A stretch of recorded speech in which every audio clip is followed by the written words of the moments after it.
Vera është stina ku të gjithë dalin pak nga rutina dhe fëmijët e shijojnë lirinë në çdo aspekt.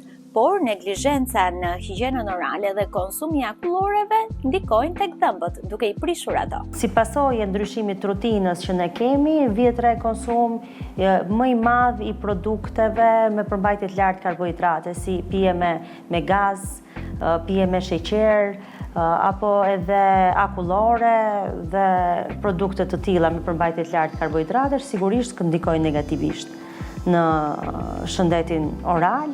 Dhe përpasoj kemi dhëmb të prishur. Por kur Vera sapo ka nisur dhe është shumë e vështirë të mbajmë jo vetëm fëmijët, por edhe të rriturit larg disa ushqimeve.